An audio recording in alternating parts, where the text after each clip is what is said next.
Okay. Recording in progress. I'd like to call to order the February 8th, 2024 Louisville Planning Commission meeting. Welcoming our new commissioners, Bangs, Hunt, and Mahaley, with a roll call, please. Commissioner Bangs. Commissioner Basket. Commissioner Choi. Here. Commissioner Hunt. Commissioner Mahaley. Commissioner Moline. Here. And Chair Brown Eyes. Still here. Humor is a dangerous thing. Motion to approve this evening's agenda. So moved? Or a second? Sorry, I All didn't right. hear. Okay. All in favor? Aye. Carries. Looking to our minutes from November and December. So for the new commissioners, we will have you all abstain from this. And then for those of us who were here, I wanted to check in to see if anybody has any consequential changes that they would like to raise regarding those minutes. No? Seeing none. Motion to approve the November 2023 minutes. Oh, You could do either way, I, both. oh. November I and can't- December. I can't. Okay, I was right. gone from December, so I, Right, so we'll do November separately. Motion to approve November. so moved? You can't move it if you're, oh yeah, you were here. Okay, all in favor? Aye. Aye. Aye. Motion to approve the December 2023 minutes. So moved. Second? Thank you. All in favor? Aye. Aye. Carries. All right. I would open it up to public comment for items not on this evening's agenda. I see we have 3 attendees online. No raised hands. If anybody wanted to, you would use the raise hand button. Seeing none, move into our first item of business. And we'll do you want to begin with who wanted to present on this? Or you want to speak to it, or you want me to speak to it, or? No, there's no staff presentation. This is just, sort of housekeeping things like it says. There's two, A and B are a little different, and the first one is just informational. You don't have to vote on it. It's just so you're aware of these two documents. I did want to call your attention to, certainly encourage you to read the open government pamphlet that's in your packet. It has all the information generally applicable to boards and commissions. I'd go one step further, not encourage, but require. Require. Thank you. And so, and then the rules of procedure are also required reading. I did want to call your attention to a few things that the clerk asked us to do. One being on page 34 of your packet, page 3 of the rules of procedure. There's a provision in there that if you miss more than 25% of the meetings during the year, it's grounds for removal from the Planning Commission. Second thing, regarding electronic participation, there is a provision in there also. It basically says that the meeting can carry on if we have a tech glitch and the Zoom doesn't work, provided we have a quorum. So that's an important one. That's on page 5 of the rules of procedure. And then the last thing, definitely take a look at the staff and board expectations section of the rules of procedure, which is basically just laying out, particularly for the new members, sort of our roles and your roles generally, which is also applicable across the different boards and commissions. So that was it on those things. If you have any questions or want to do a deeper dive, we're happy to do that. Great, thank you. Any questions at this point? Seeing none, all right. Move into our next item. The first issue at hand is election of officers for 2024.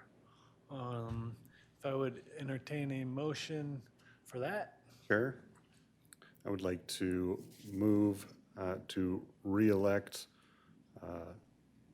Commissioner Brown Eyes as chair and Commissioner Moline as vice chair and Commissioner Basket as secretary. Thank you. Who do we get to set? We can have anybody second that. All right, thank you. And I think that we should do a roll call technically on that one. Yes. Yep. What's that? All 3 together, yeah. Okay. So Commissioner Mahaley.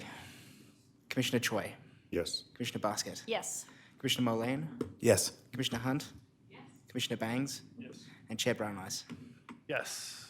Thank you all for that. Approval of posting locations for agendas. I don't have it in front of me, but it's City Hall and the Police Department and the Rec Center, and there's a fourth location, Library, yes. There's a attachment in your packet as well that lays them all out, but it's as per usual in what we did last year. Yeah. So it's not a motion though, but you need our vote on it. Yeah. Okay. This one and the next item need your vote. So motion to approve the posting locations per usual. Second. Second. If we haven't. All right, roll call, please. Commissioner Mahaley, Yes. Commissioner Choi, Yes. Commissioner Basket, Yes.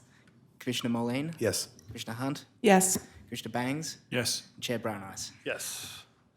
And our final item here, approval of our expected Planning Commission 2024 meeting dates, the second Thursday of every month at 6:30 PM. Motion for that. So moved. Second. Yeah. All right, nice. Roll call vote, please. Commissioner Mahaley, Yes. Commissioner Choi, Yes. Commissioner Basket, Yes. Commissioner Mullane, Yes. Commissioner Hunt, Yes. Commissioner Bangs, Yes. Chair Brown Eyes. Yes, thank you. I will now open the public hearing on a request for a resolution regarding electric vehicle charging. The purpose of the hearing is to receive evidence regarding the application materials and provide a public forum for all interested parties who wish to comment on this request before the Planning Commission. The procedure for the public hearing will be as follows. First, there will be a presentation and testimony by city staff, followed by questions from the Planning Commission to staff. After this presentation, members of the public who have joined this meeting in person by computer or telephone may speak regarding the application. Anyone who would like to speak in person is asked to complete a speaker card if you're here. Use the raise hand function if participating by computer or *9 if calling in by telephone. Please limit your comments to 3 minutes per person. 2 people present at the meeting may pool their minutes to allow 1 person to speak for up to a total of 6 minutes. The purpose of public comment is to receive public testimony and not a forum for debate or dialogue. Commenters are encouraged to raise pertinent issues and may ask questions for clarity. However, these questions will not be directly answered during the public comment period. The applicant, which is staff, will then be allowed to make a closing statement. I will then close the public hearing and no further testimony or other evidence will be received unless the commission decides to reopen the hearing. The Planning Commission will discuss the matter and may approve with conditions, deny, or continue to a future meeting. Public hearings are recorded for the public record. All testimony must be presented after stating your full name and city of residence. Does anyone participating in this hearing object to the procedure I've described? Seeing no raised hands, do we have notification? Yes, good evening, Chair Brian Ice, members of the commission. This is a public hearing. It was published in the Daily Camera and posted at all required city locations. Thank you. Do we have any disclosures for Planning Commission members?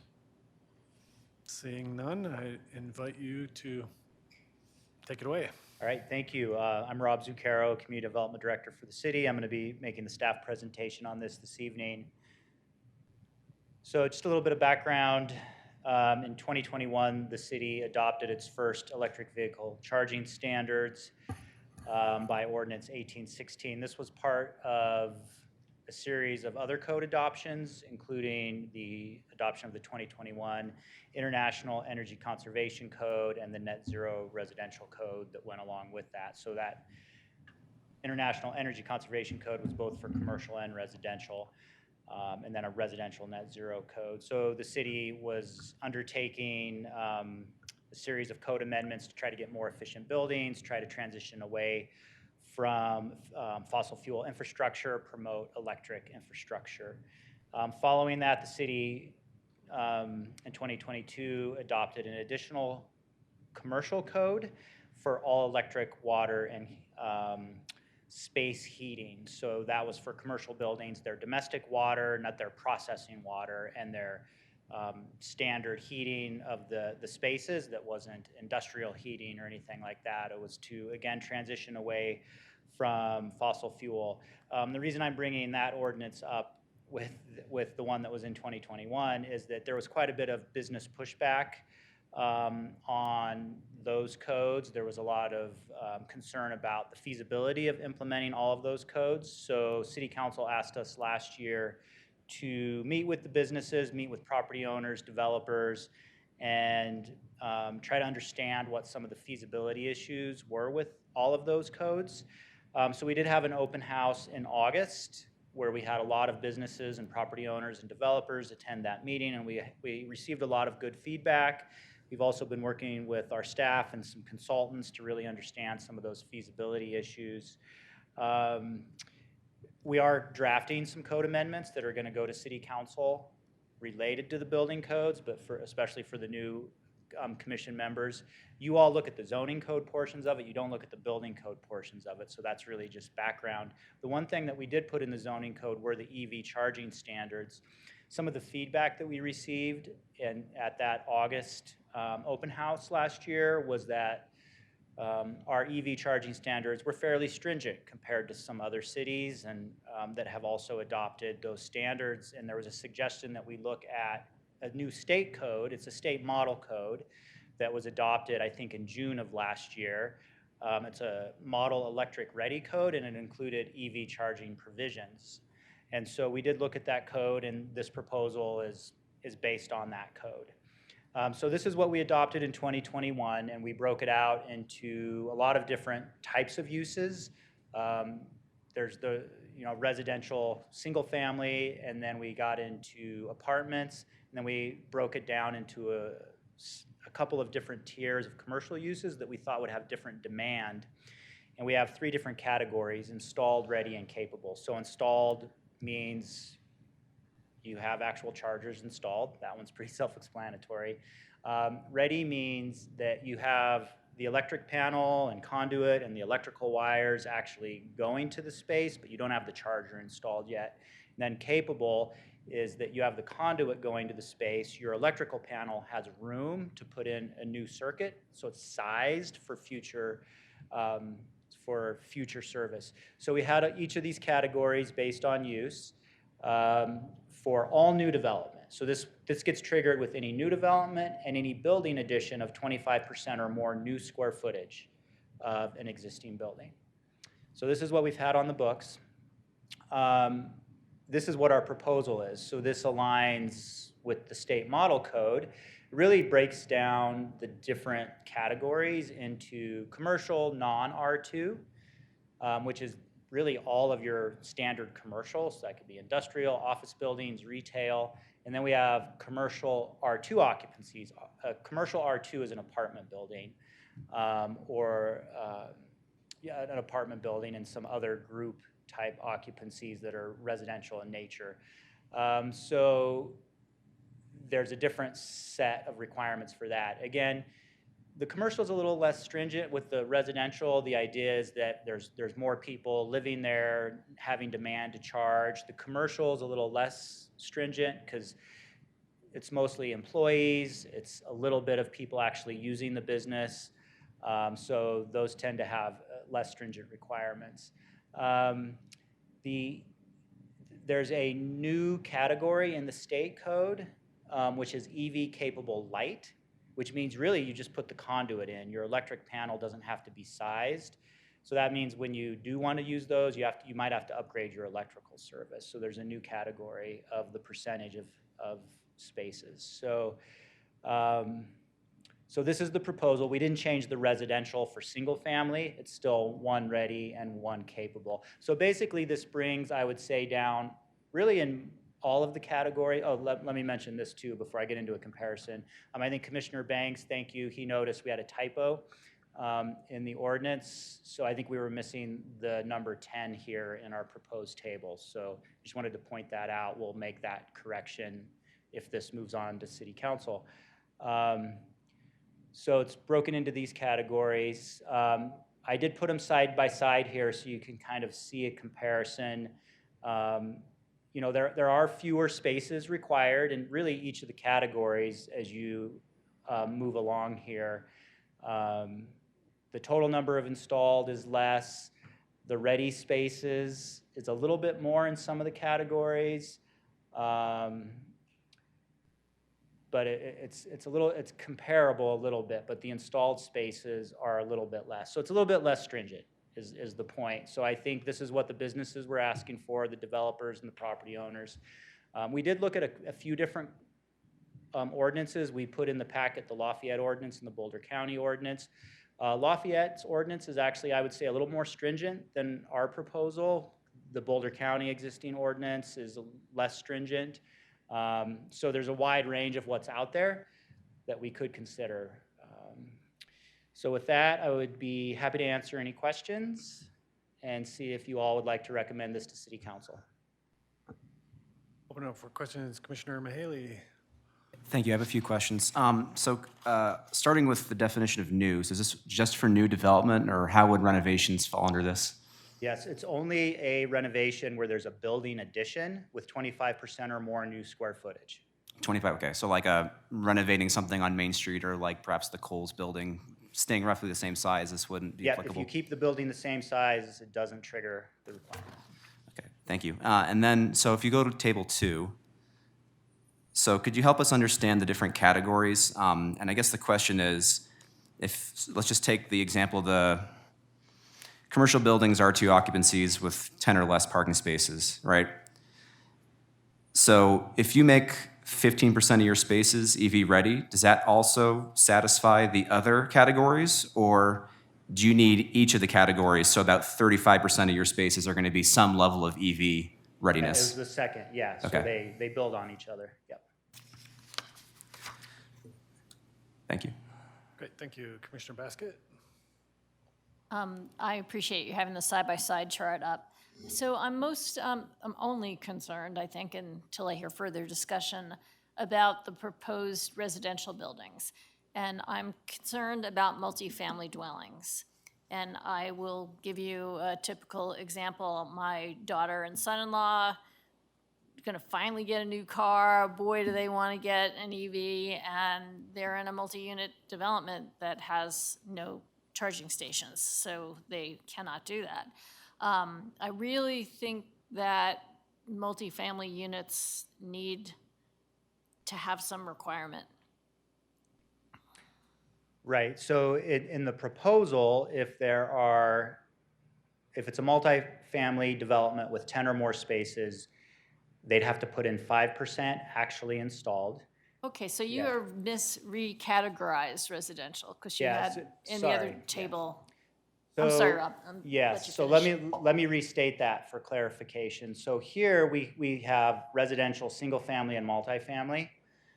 Commercial R2 is multifamily. Okay, Yes. got it. All Yeah, right, so thank you. Yeah, so we are going down though from 10%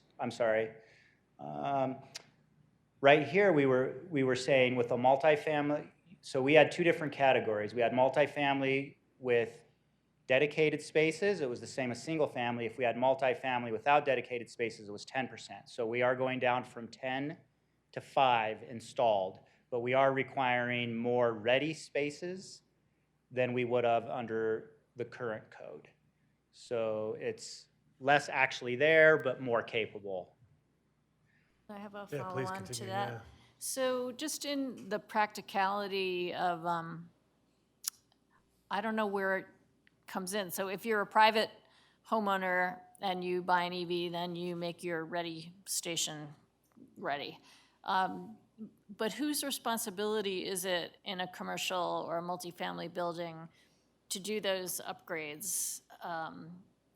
It just seems like it could be a real gray area where there would be fingers pointed, well, the builder should have done it. Well, no, the management company should be doing it. Yeah. So So I think this is trying to strike a balance of current demand versus future demand is the way these are being structured. And then there's the city's role, and then there's the role of just the market forces. So I would say how we're trying to structure this is that we would be requiring a 5% up front, so there'd be some level of spaces. And then when the market pressures were put onto the apartment operators, you know, they would have to take that upon themselves. It wouldn't be a regulatory requirement, but the idea is that they would have the infrastructure in place so that it would be easier for them to do. I think what we find is that when people have to retrofit, it's overwhelming because you have to go to Excel and pay for upgrades of your whole service. So ideally, you know, you're going to have an additional 25% of spaces that you already have the electrical capacity for. It's pretty easy to put in the new circuit and the wire. There's another 30% where there would be some expense, but so that's the idea. The regulatory process kind of gets you started, and then we're hoping the market forces will,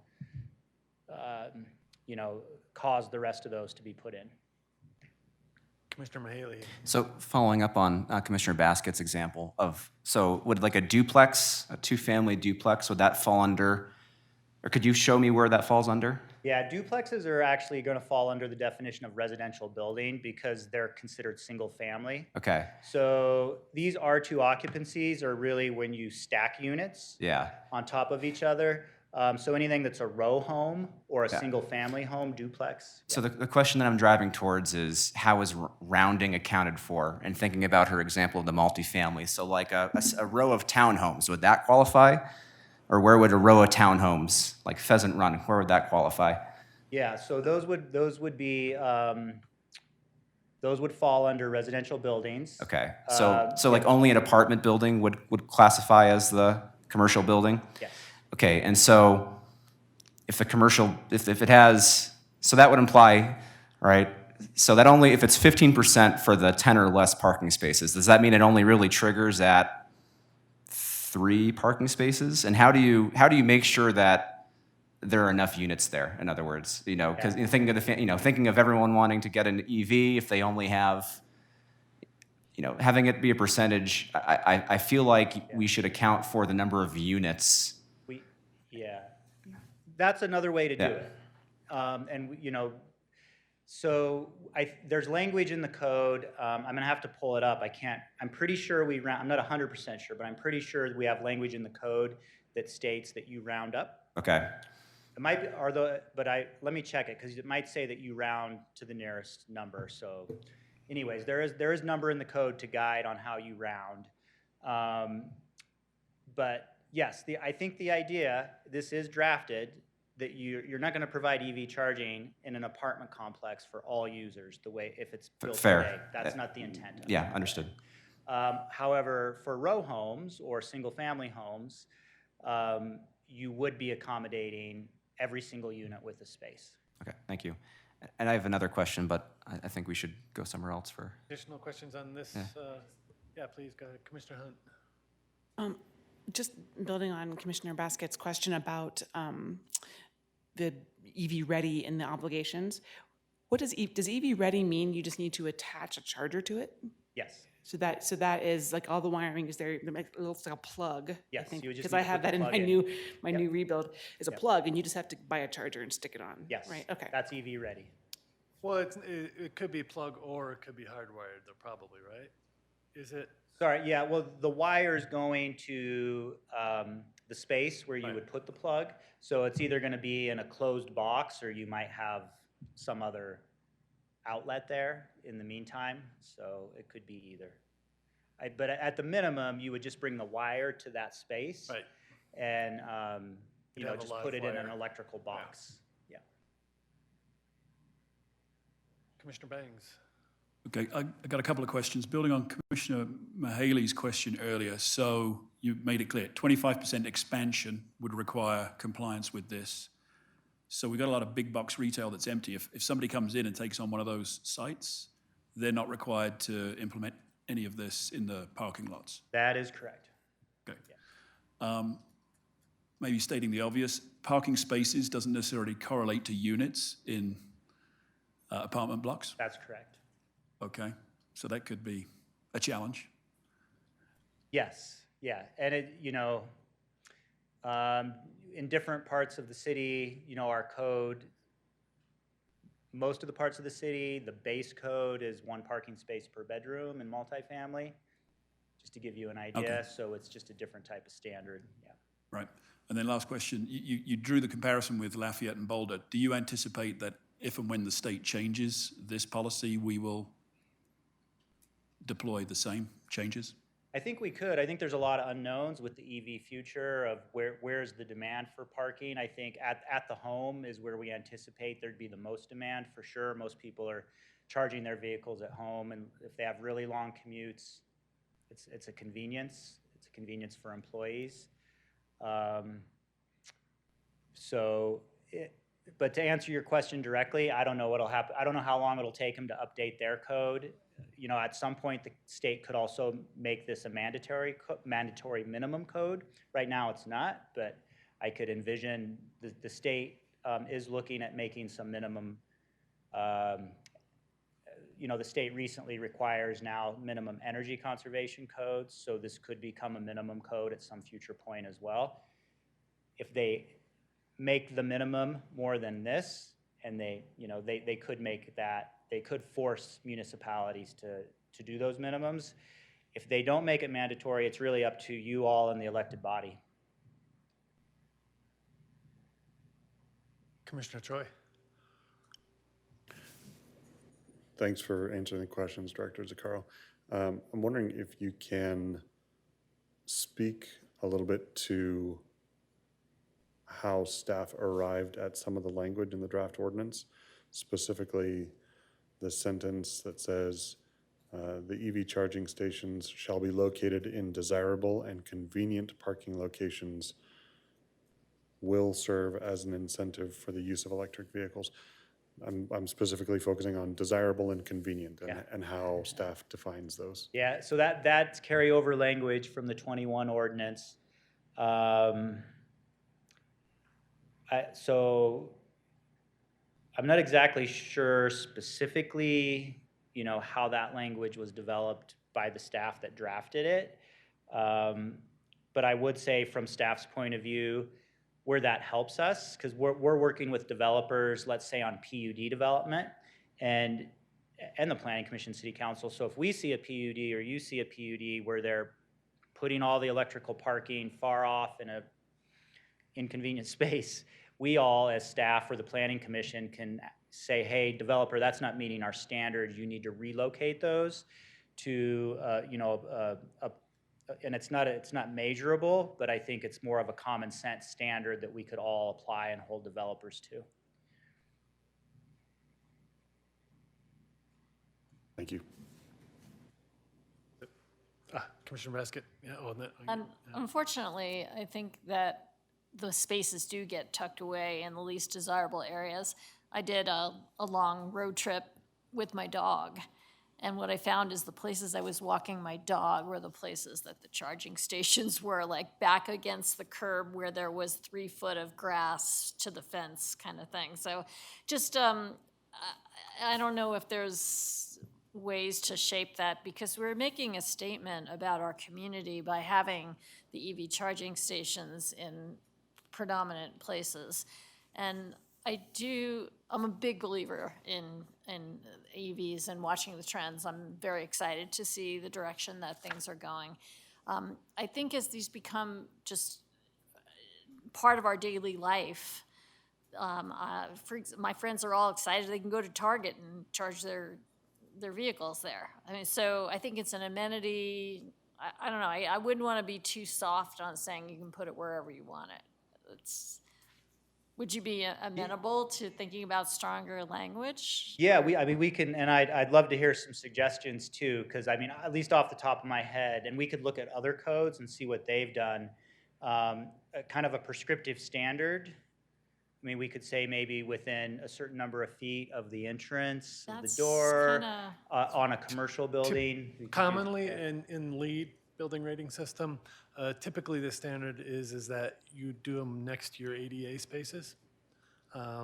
So that's going to be convenient, kind of that's a definition that's already been, drilled through. But here's another option though, is sometimes desirable space is one that has shade or protection from snow. So sometimes that structure might be built a little further out and still be considered desirable. So I think probably that's where some of that language comes from, was trying to squish in both of those, but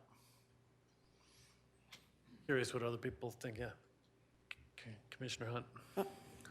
I don't have any specific thoughts on that, but I just want to make sure that we're understanding exactly what we're being asked to do here today, the scope, because from my understanding, all you're asking us to do to change from the previous ordinance is this chart. Is that correct, or are there other changes? Yeah, we don't have any proposed changes, but if the commission had some other ideas that they would like to make as conditions of your recommendation of approval, or we could redraft something and bring it back. So yeah, it could be appropriate for you all to come up with a recommendation that we would add or change to this. But as it stands now, like your recommendation is just to change this. So Just to change these numbers, yeah. So the applicability of, to only new rebuilds and all that other stuff, that's already in the existing Yes, yeah, the ordinance. only thing we're Okay. changing is this. Everything else is staying the same with the existing ordinance. Which includes the addition of the EV-capable light, right? So that's part of the Yeah, there's a addition new here, yeah. category added plus this Yeah. table, yeah. To be clear, it's table 2, right? Table 1's already there. Yes, Yeah. yeah. Why 0? Is that just the model language? That's in the model language. yeah. If it's 10 or less spaces, the model language says 0 installed. Yep. Additional question, guess?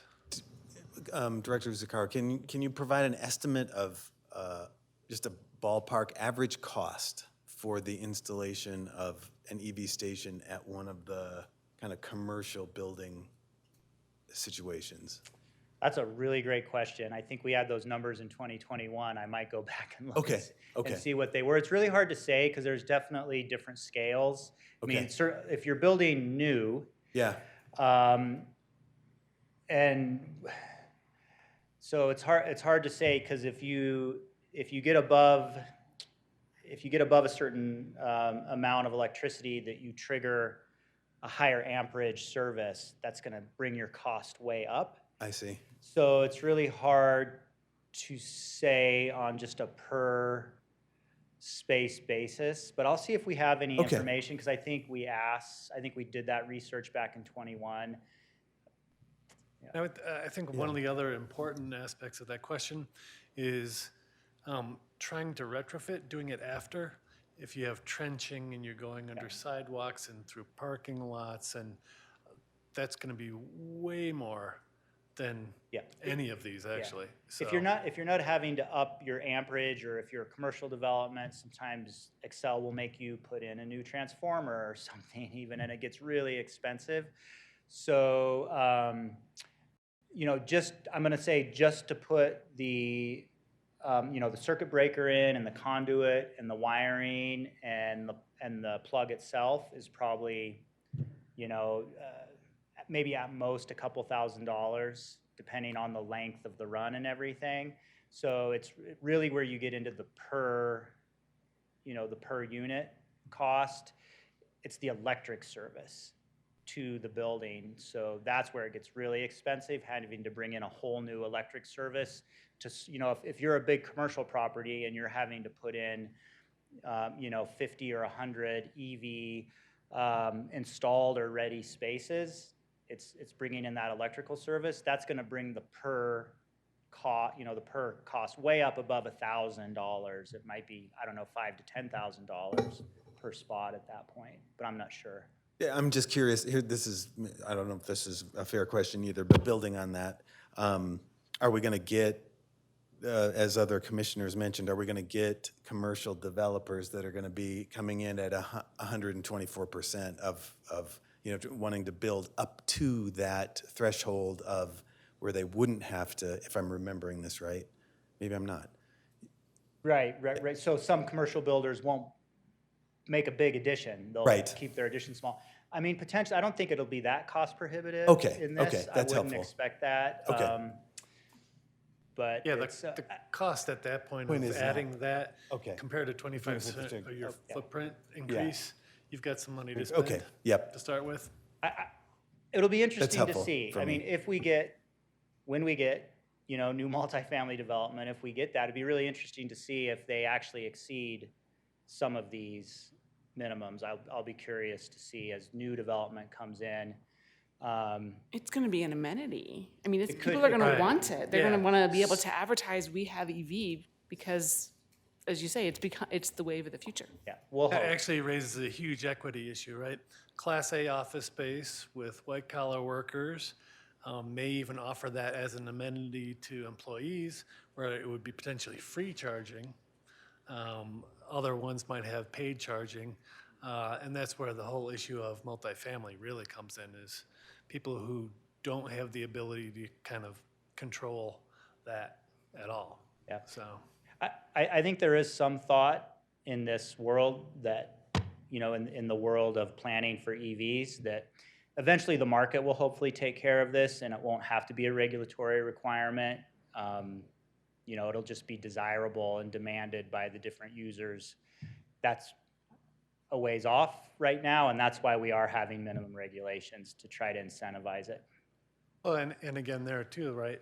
I think with the apartment buildings, multifamily, that the market will take care of it to a degree for luxury, but Yeah. for everybody else, that's same old problem, right? The market doesn't take care of those people, so. Commissioner Mahaley. Two more quick questions, and thanks for bearing with me. The first one, I'm thinking about a mixed-use building, right? So something with like shops, restaurants on the ground floor, and then apartments or condos above it. Would that be treated the same? I think the answer is yes, but to verify, would that be treated the same as just a standard apartment building, full apartments ground floor up? Yeah, so if we had a mixed-use building and we were applying this standard, when we do the parking calculation, we're going to have a separate calculation for the commercial, even though it's in a single building. Okay. So and then, of course, the residences would follow the other ratio. Okay, yeah, which I think is an important distinction and why I asked. Thank you. And the second one is this, I'm not sure we know the answer, but this looks like an expansion of EV services, and I think that's where we're going. Does this represent a investment or upgrade to Louisville infrastructure beyond what Excel's already talking about doing? Are you talking about just our base infrastructure in the city to bring electricity? Yes, yeah. I mean, it sounds like something we'll want to do, but I just want to be deliberate about what this would entail. Yeah, I mean, we have time. This will take a while to be appreciable, but I just want to make sure we know what we're signing up for. Yeah, so there's a lot of That's a loaded question. Yeah, there's been a lot of questions, especially with our all-electric commercial code. Can Excel even accommodate if a significant amount of new development? They would have to expand their infrastructure. So it's also a question of retrofitting. Like, we're not retrofitting the rest of the city. This is just new development, which is a very small percent of our existing infrastructure. When when new developments actually come in, they have to bear the cost often of the Excel upgrades. And that's where I was getting to. You're not just putting in your electric panels sometimes, you're having to pay for the Excel infrastructure upgrades if it's a big residential development or a big new commercial development, that can be very expensive. Excel doesn't just bring that power to your property if it doesn't already exist there. Thank you. And standby fees and utility rate structure. Standby fees. So additional questions for Director Zucchero at this time? Chair, I have one more. Yes, Commissioner Choi. Director Zucchero, in the definitions, again, the added definitions in the draft ordinance, both the EV-ready space and the EV-capable space define the minimum requirements for the service that would be brought to the space. And by the language that's in there, it would be in support of, at a minimum, a level 2 charger. But we don't have anywhere in here that I saw the definition of the minimum service level for what an installed space would be. Is that correct? Did I miss something, or is that something that's missing? I don't know. Let me look in the ordinance. I think there might be some other definitions that exist in the ordinance. So the thing with the ordinance you see is you just see the changes. It's not the whole ordinance. I think there might be a definition that exists in the code, but let me look that up maybe if you have, I could do that now, or if you're gonna deliberate amongst yourselves, I could try to look Sure, that while up. we're discussing, that'd be great. And it looks like the draft ordinance that's brought in here has both existing deleted and added language in there. Yeah, it might, okay. So Yeah. I'm just not seeing it, and it's nice to see the level 2 minimum service for EV ready and EV capable. Yeah. But we just don't, from what I'm seeing. Could be an oversight and it's we not need in to there. add it. So let me check and see, because I do think, for example, the model state code has that in there.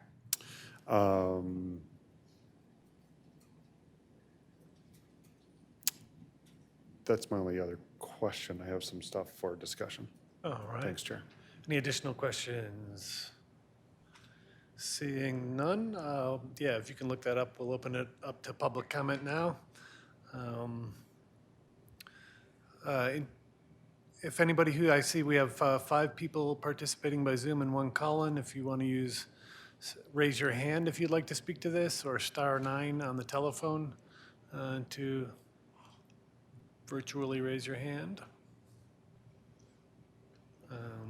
Not seeing anybody for public comment on this one.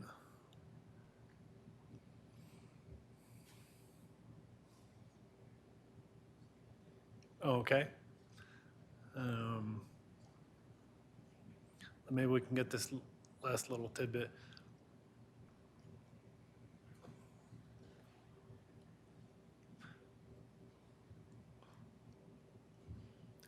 So Director Zakara, it sounds like in any case, we want to make sure that that language is in there. Yeah, we'll want to make sure that it has the level to Yeah. support a level 2 charger. And I'll keep looking. If it's not in there, if you're comfortable, you could just make a condition that we verify that and add the definition if it doesn't exist. Okay, yeah, that'd be great. Nice catch. All right, any additional questions before we close public comment? Yes, Commissioner Basket. This is a little bit sideways, Director Zaccaro, but this is an opening to bring it up. Do we have any requirements for electric bicycle charging? No. Do you know if other cities are doing that yet? Potentially, but I'm not aware. Okay. Yeah. I worked on a couple of projects on Westminster where it was required, but it was not an ordinance. It was just a condition that we put in for the developers. And especially the same kind of thing in multi-units where I think for wear and tear, it'd be better to keep the bikes in a bike corral or whatever, but that doesn't do you any good if you can't plug in your bike to charge it. So that might be something that gets added in at some point. Very good point. I wonder if there is model language out there somewhere. Somebody must have developed it, I'm sure. But, all right, I will now close the public hearing, and planning commissioners will deliberate on the evidence presented. During deliberations, no further public comment or other testimony or evidence will be received. Where are people's thoughts at as of this moment in time? Who would like to begin? Anybody? Commissioner Choi. I can start, Chair. Thank you. So in looking at Table 2, I had a couple of thoughts, and this is the proposed standards. For the non-R2 occupancies, the EV-ready spaces are identified as 2 spaces for parking lots with 10 or fewer parking spaces, and 8% of all spaces if they have greater than 10 parking spaces. Just running the scenarios in my head, if a parking lot has 10 spaces, they get 2 EV-ready. If they have 11 spaces, they get 1 space, 1 EV-ready space. So by adding an additional parking spot, you actually drop your EV-ready quantity or ratio when it's at that 8% level for, again, non-R2 greater than 10 parking spaces. I think in order to kind of maintain the standard, knowing especially with the EV ready, the cost differential of adding that infrastructure in during construction is, incremental. That I would prefer to see that instead of 8%, up at about 20%, so that you don't lose any from the, original 2 that you would have on 10 or fewer spaces. Can we pull up the table on screen again? That would be helpful, I think. So are you proposing language be added, say 2 spaces, 8% or at least 2 spaces, something along those lines? For table 2 there, I would just change, so the EV ready space in non-R2 for 10 or fewer spaces can stay at 2 spaces. The EV ready for non-R2 with greater than 10 spaces would be 20% of all spaces, as opposed to the 8%. That would be something that I would be able to feel maintains the idea of it. Can I ask a quick question, Commissioner Choi, about that? Please. And so then what would you make any changes to the EV capable and EV capable light percentages or would you propose leaving them? If I understand the way the table is written, The way it's written, you have to meet all of those right, for a single project, yeah. right. So if you're proposing 20% for, Right, so that would by nature trump the EV capable and EV capable light. If you had 20% EV ready spaces, that would be inclusive of, no, so the way it's written, it would then you have to have 2% added in. oh, plus I'm sorry, 8% okay, I plus misunderstood. 10% Yeah. plus I 10%. misunderstood.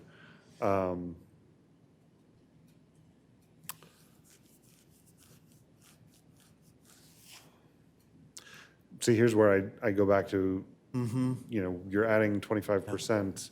The cost of conduit and copper is very minimal.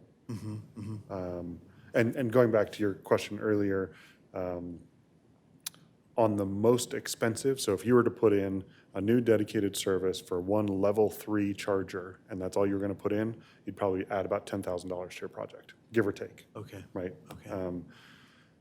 So that's on the expensive side of things. When you start adding more on the same transformer or lower levels, the cost per space drops down with economy of scale. Okay. So, and the majority of that cost of the $10,000, give or take, for a level 3 charger is almost exclusively in the charger itself, right? The infrastructure, the conduit, the copper, it's cheap in comparison, to the whole ratio.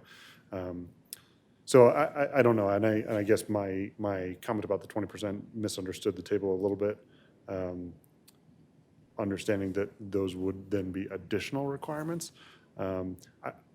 So I'm open to hearing other thoughts about that. I just, in thinking about that transition from 10 to 11 spaces, the way it's written right now, you would lose an EV-ready space, which I don't think is the intent of the ordinance. So I'd like to find a way, to avoid Well, that. but I think But with what the if we difference, went to 15% to make it consistent with the others? Would that address, I'm not good at math, but would that address your concern somewhat? the jump from 2% to 8% is not that jump because it's all in, because you have to do them all, right? So, because when you have greater than 10 spaces, then you have to actually have 2 installed. So plus an additional 8%, plus 10, plus 10. So I'm more focused on the zeros, but I'm curious what other people are thinking.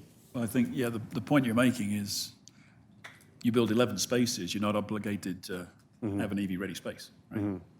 So I think we do need to remedy that. Otherwise, you've got larger parking lots with fewer ready spaces. So the 20% solves that. The 15% wouldn't.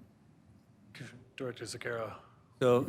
So I think if you had an 11 parking stall commercial development, so if you had a 10 parking stall development, you'd have 2 ready spaces. But if you had an 11 parking stall, you'd have 1 installed and 1 ready. Because of the, right? So you're basically, Well, if you don't have the 2 ready, but you have the installed, which is an upgrade to the ready, if that makes sense. I don't. Plus, Right, then because you- you're adding in you're forgetting the 2%, because they would have to have an actual ready space, installed space. Yeah, you'd have to have one installed, one ready, one capable, maybe two capable and two lights. Two light spaces. Let me find the rounding language, because that's going to be That would be important to helpful, yeah. this. Yeah. Yeah, that Yeah, would be good. I'm pretty sure it's in here. If it rounds up, that'd make it easier. Yeah, so it says round up. So if you're at, if you had an 11 space parking stall, correct me if I'm wrong here on the math, you'd actually have to have two lights, two regular capable, one ready, one installed. So you'd go from two ready to, 6 spaces of different So capabilities. to be specific about the rounding language, 1.1 rounds to 2. Yes. Okay. So I don't know if that makes you comfortable with transitioning from 10 to an 11 space parking lot. So maybe I'm missing it, but 2% of 11 doesn't round Is up one to... space. It's one. It rounds up to one. one Rounds up to space. one. Okay. Yep. Yeah, Okay, as Yes. does 8% of 11. okay. 8% of 11 is one space. Yeah. So you'd have. You want me to go through that again, or I think you all get it, right? Yeah. I do, or at least I'm starting to, I think, but it is raising an issue for me about, is it a little too complex to, is this going to be something that is going to be a little challenging for applicants to understand? And I don't know that there's a remedy, but. There's professionals. Yeah. I maybe it's not perfect, but I think the benefit of aligning with the state code, and one of the reasons we'd align with the state code is so that there is some standard, if more cities adopt this, there'll be standardization a little bit about how the cities are doing this.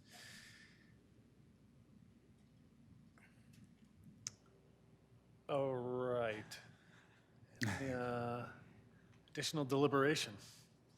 Thoughts? Sorry, a couple other things on that, Chair. I do, before I make any statement about this, I think I do need to think about the percentages and the pragmatic, realization of what the rounding might be.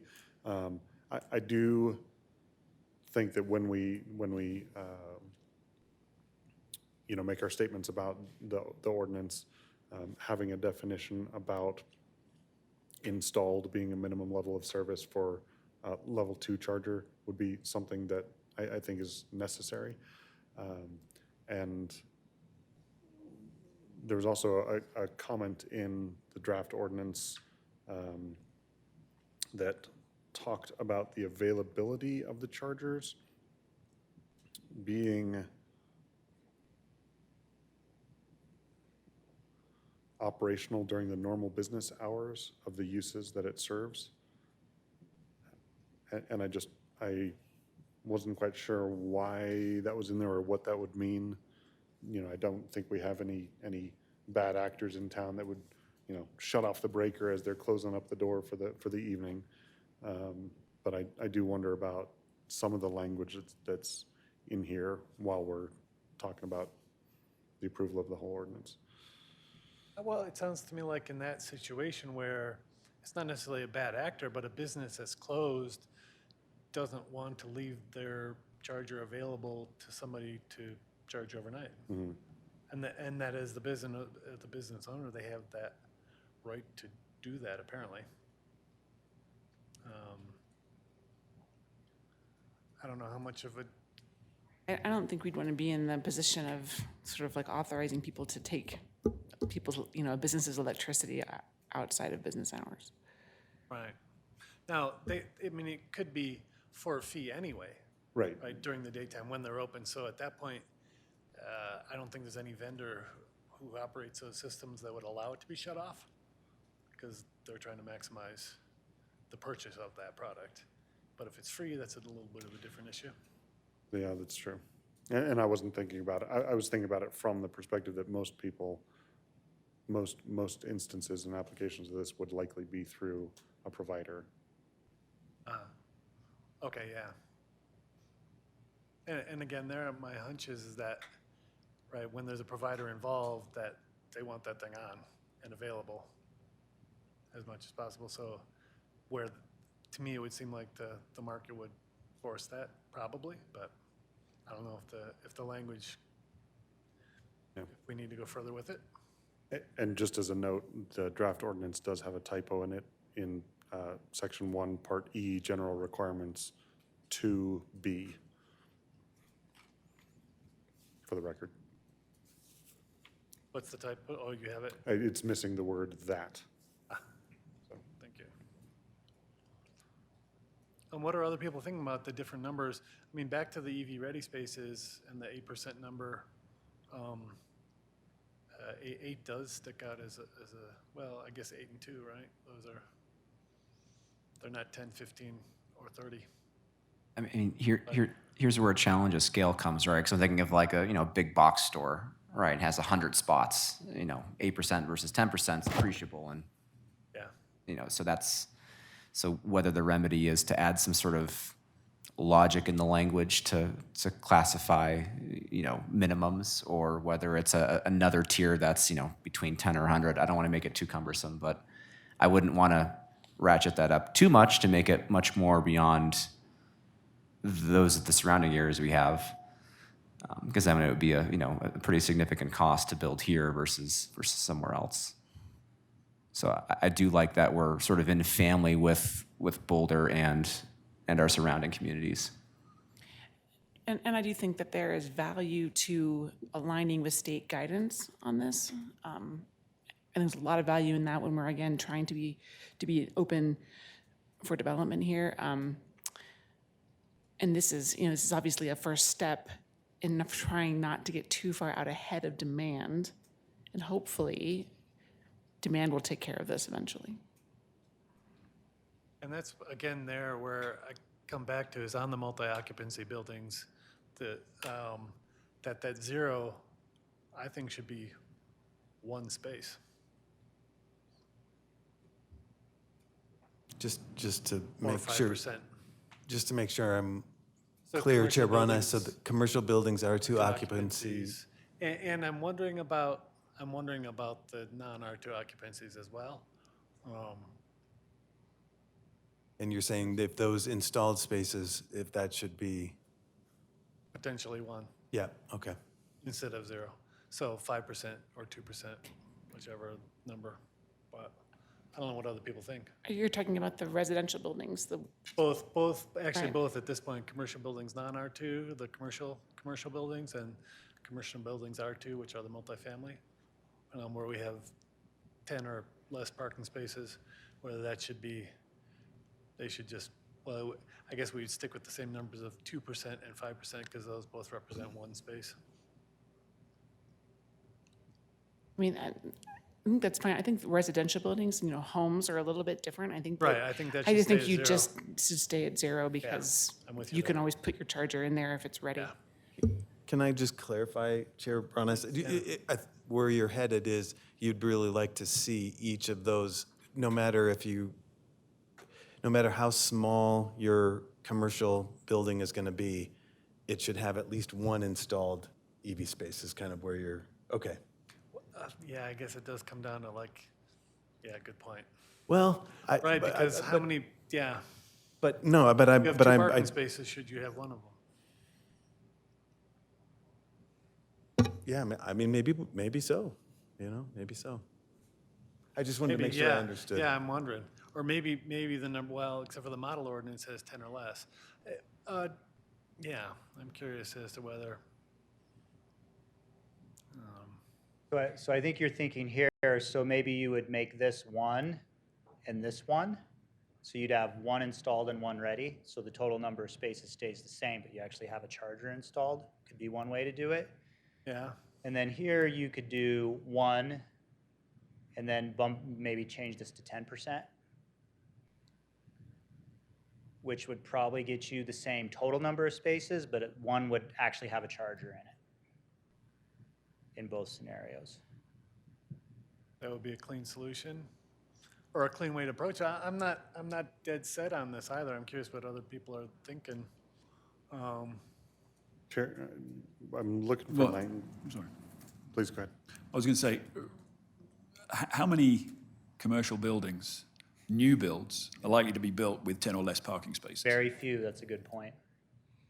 I thought about that, but I also thought it's in the state code. Put it in What we ours, might too. run into is an addition of 25% or more on some of our existing buildings that have on-site currently 3 or 4 parking spaces. And I'm thinking of downtown in particular, not McCaslin. Right. So would it muck things up for people downtown with additions? I still think it's a good thing at that point. So that brings up another question, actually. So let's take the situation, 'cause to your point, like what if they built a small building next to a large building, like take the Coles area, right? Massive parking lot that's underused. Someone comes in and decides to build a small building, that if it were somewhere else in town would be 10 or less spaces. How would that work if it's next to or using a massive parking lot that's part of another wider complex? Yeah, I think it would have its own PUD, and we would look at that on an individual basis and apply this. And they might have shared parking, but we'd require, we'd have a demand just for that use. Carve out some level of, this building gets 10 spaces and it applies in this box, so you'd carve it out that way. So that Dave, Commissioner Bangs, I think is where you would run into this. Well, I presume we have code that buildings of a certain size require a certain number of parking spaces. Yes, we do. We've got a couple codes that have different formulas for that, yep. Okay. Yeah, the only comment I would make, I think the general consensus seems to be, this is very few required spaces. Well, Given the momentum of EV adoption. It just, and it's the state code, so Right. it is what it is. But. Right. So I think getting the number right as much as we can, try to be prescriptive, is an appropriate effort, right? And not necessarily just shooting for the moon. Because I know firsthand how even a percentage-based allocation can be very difficult to meet from just an overall, construction perspective, as well as available electrical infrastructure. We have 2 feeders that come into the Louisville substation, and that serves the entire town. And if every building added 25%, we would quickly surpass Excel's available capacity in terms of just having the transformer sitting in the ground. So we do want to be diligent about how we identify what the perspective is. To that, on this table, and I was looking for it here in the draft ordinance, I don't see anywhere where it specifically states that these are minimums. I think it refers to it a couple times that these are the required spaces.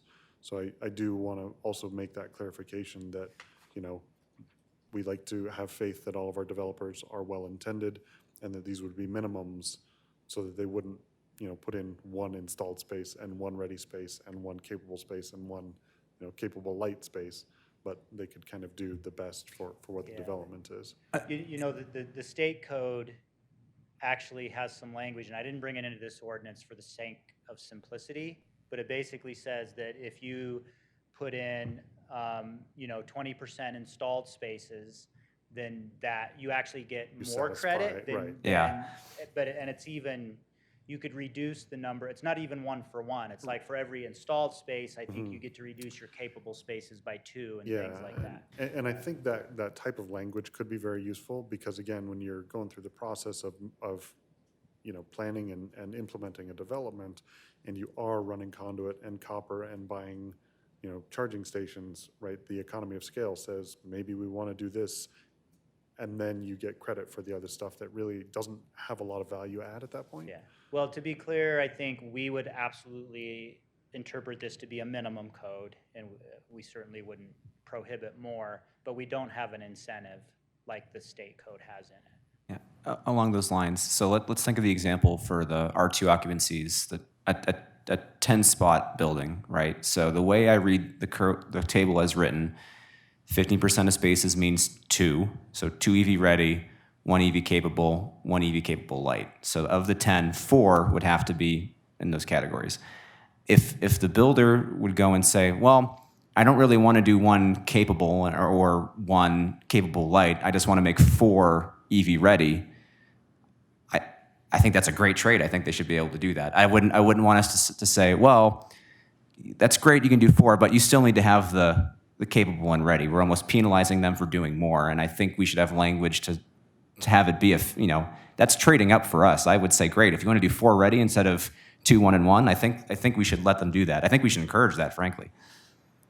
Yeah, and that's easy language to add to the code if we just do a simple, it's that the capable light, capable, and ready are also minimums. And so if you replicate that number with an actual installed, we can put language in there that says that I think takes that would be care great. of that. Yeah, very important catch. I guess with that then, I think I'm backing off from the non-R2 occupancies and saying that for the multifamily, that 0 with 10 or less parking spaces should be 5% just to match the. No, so for the multifamily, is that the? This Yeah, right here? Right. So that any new multifamily that has 10 or less parking spaces provides at least one actual charger. And that's kind of back to my concerns about equity. I mean, who knows, but yeah, that's where I would be at with it for now. I'm curious what other people think. And within the 2 other conditions, one is that we confirm that it's the tier 2, and then that we do this trade-up allowance. Yep. 3 conditions. What are other people thinking? Any further deliberations? Put those as I was conditions? just, sorry. Yeah, go ahead. I was just going to add that I appreciate the discussion. It's very helpful for me, and I'm in support of where we're headed here, I think, so. All right. Well, kind of work our way down the line. Can we start with those as 3 conditions? How do you feel about? So are we moving towards a vote or further comment, or? Well, yeah, we're moving towards a vote, but we got more comments. That's Can I fine. make one Go more ahead. comment? And this Yeah. might be counter to the direction we've been headed with this conversation. I actually don't see, with the addition of the EV capable light category, I don't actually see a lot of value in the EV capable category remaining in the table. And I'll say why. The EV capable space says you have to have your conduit. It has to be sized for wiring, and it has to have space in your panel for another breaker. And that's it. And I can see a lot of scenarios where somebody pays for the conduit, lays it under the ground, doesn't put wire in it or pull wire from the panel, has space in the panel that gets looked at and signed off on during inspection, and then next thing you know, they want to put another, warming table or fryer or something else in the kitchen, and they use that circuit, which doesn't violate code because you have the space in the cabinet, in the panel, and you go through it, and then you essentially just lose that EV capable space, and it's kind of an abandoned asset of, the conduit, or if you pulled copper through the conduit. If you have the EV capable light, you've got the conduit laid under the pavement, run out to spaces, and that's the majority of the rework. Because if you're going to upsize your panel, to put in spaces, you're doing it when you're doing some other renovation, and then you're going to trigger the installation of either ready or installed spaces. So just in terms of trying to make it less onerous for developers, again, if there are these domino requirements that say you have to have this and this and this and this, right? Because you haven't essentially traded up or done that value add. I think that category actually adds a little complexity to it that doesn't add a lot of value. I guess where I'm comfortable with it is just basing on the model language, and that this allows it to be tested kind of throughout the state, and see where those end up going and why. Director Zucchero. Yeah, I had a couple thoughts about that. I think the value of requiring the panel space and the service is that if somebody wants to upgrade, that's the most cost prohibitive part of the upgrade is bringing in the new service. So yeah, there is probably some scenario where somebody might start using that capacity, but that might be unlikely, but it's hard to say. It's speculative, but I have seen in some code language, it might be in the state code, if we were concerned about that, we could add to the definition of capable that you have to label the space Reserved. as reserved for future. So that's another solution, is to add that to the definition. And I think that would address exactly what my Okay. anxiety about that would be. Okay, so that could be another condition, as we change the definition to say it's labeled as reserved for future for the capable. Does that really achieve it though? I mean, if I want to install my cotton candy making machine and I need to pull power from that panel, I'm not going to upgrade the panel when it's just sitting right there. I'm going to peel the label off. Oh, whoops, I blew my plan. I think there's all kinds of scenarios where Yeah. people could get around the code. So I think if we kind of I hate Yeah. to use this, it's the overused term of the perfect's the enemy of the good. So that might be. Do you like, Might be a do you way like to do it. labeling?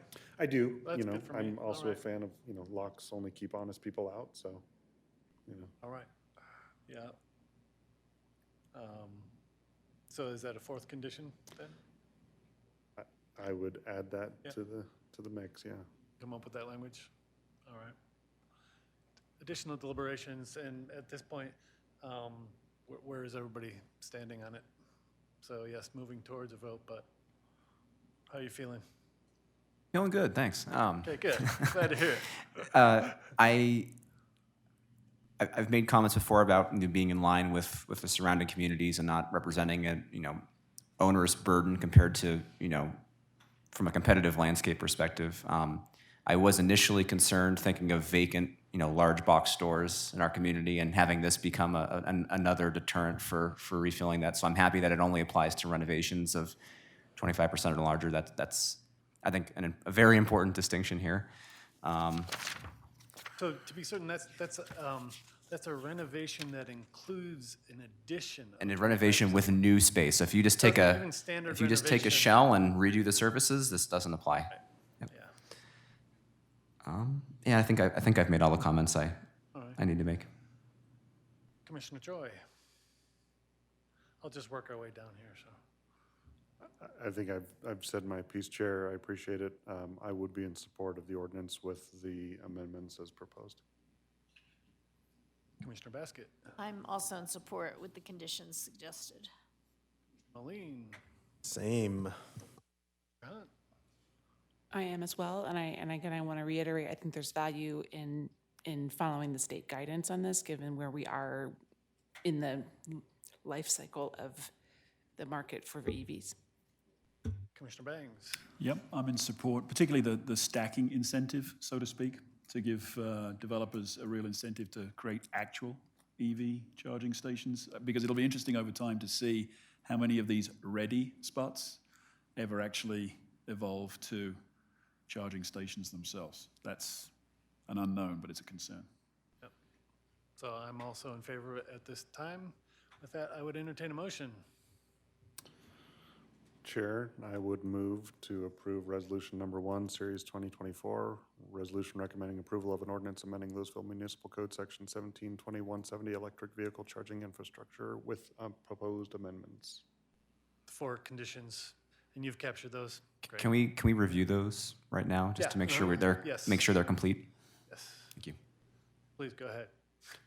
No, so we've got the one that confirms that Tier 2, Level 2 charging charging. installed. That we have, gosh, I rattled them off earlier. What are they? The Was change. one changing the percentage to 5% instead Right. of 0 Yeah, in the for the multifamily, yep. multifamily, right? And for the, The change that the value adds are inclusive of the lower value options. Correct, And yep. the labeling labeling. of the reserved Yep. circuits for future use. perfect. Thank I'll you. second that motion.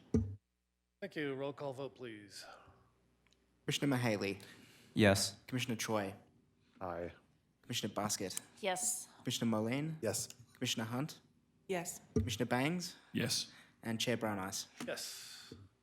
Thank you for your work on that. Why don't we take a 6-minute break, returning at 7:50.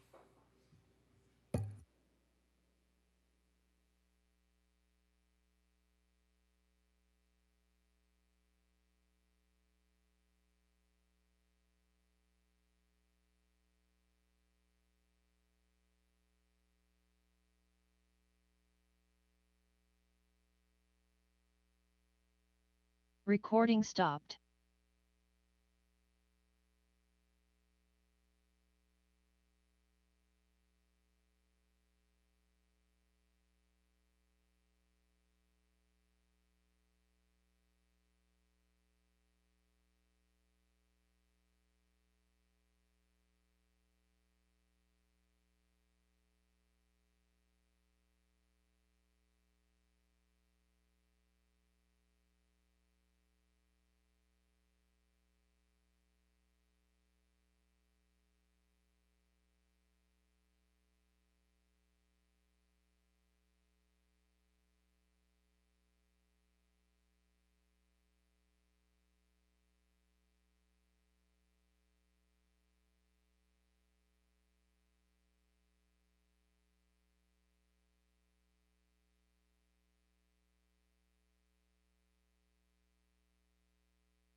think so, yeah, let me, one second.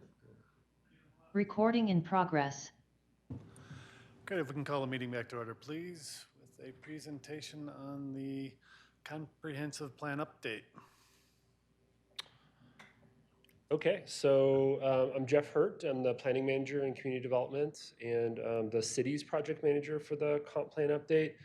So our purpose here tonight is really just to introduce the project. Really the first time we've come before Planning Commission on this really big, important project. So for tonight, it's really just about getting sort of a shared understanding of what a comp plan even is. And particularly with 3 new planning commissioners, we thought it was a good way to do it. And so we'll talk a little bit about the process planned, keep it kind of high level for tonight. We do have our consultants on the Zoom, so we're going to introduce them shortly, and they'll tell you a little bit about their team and some of their great background they bring to the project. We do have some sort of early targeted questions for you to inform our next steps, but I'll get into this in a minute, but this is the first of many conversations we're going to have with you on this, so we're just getting started. So I have a few slides, about 10 minutes here, on what a comp plan is. Basically, it's mostly a land use, transportation, and infrastructure city council adopted policy. It is required by state law and our city code to be updated every 10 years. We are at that 10-year mark right now. It is a policy document, so it doesn't in itself like change zoning or anything like that or change any rules. But it has probably more teeth than a lot of people realize, and kind of happy to talk about what that means. If you go full screen with the slides, will that work? Let me see here. I don't want to slow things down, but I'm not sure where. Usually there's a full screen option. was it play show or? This is from a PDF. Oh, okay. So that's great. sorry, is this Let's okay? roll with it. Yeah. Yep. Okay. Our consultants will probably do a better job than this, the visuals. So some of the typical parts of a comp plan, and this isn't an outline of what it's going to look like, but there will be an existing conditions report that'll be sort of a thorough analysis of all things sort of built environment related or land use and development trends and over time and things of that nature. And then I'll talk a little bit about the other components here. If I can get there. Not sure why it's not letting me advance now. Okay. So the vision and values, there'll be a vision and values chapter or section of the plan. This could be guiding principles, it could be a number of things. But this is a really important part of the plan that's going to be heavily driven by community input. So when you start seeing our first sort of community engagement, you'll see a lot of questions that get at sort of these values questions. What's most important to you? And a lot of the policies that are developed will hinge on those values. And so for each of these slides, I have some examples of how these portions of the plan would be actionable in terms of your decisions and the city's decisions. So vision and values can be a great lens for a variety of things, but it can be used for budgeting. So city council could use this for some of their budgeting purposes. They could use it for their strategic planning. You can use that as a lens for a variety of decisions, and sort of happy to circle back on that. I don't know, I'm going the opposite direction now.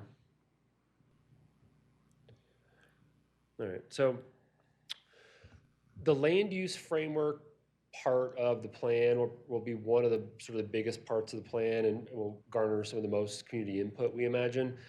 So this is where we'll envision a map, a future land use map, sort of our desired future from a land use pattern standpoint.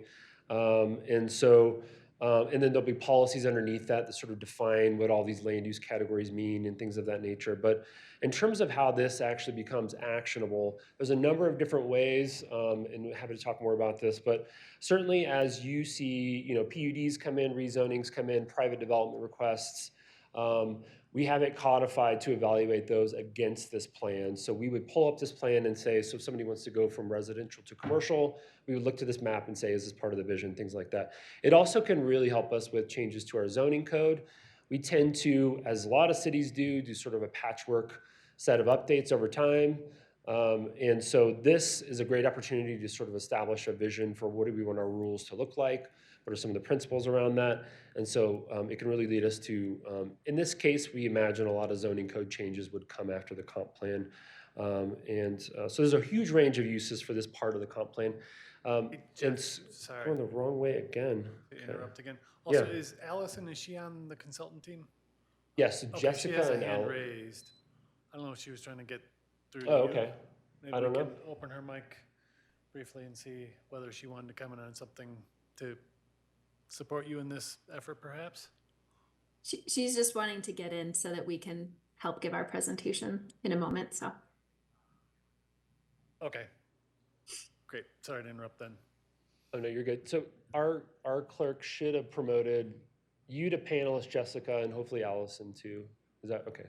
So when we switch, you all should be able to, it might be a little clunky, but we'll get there. Great. Thanks. Okay, so the transportation part of the comp plan will also be a really important piece of it. It'll tie closely to the land use piece.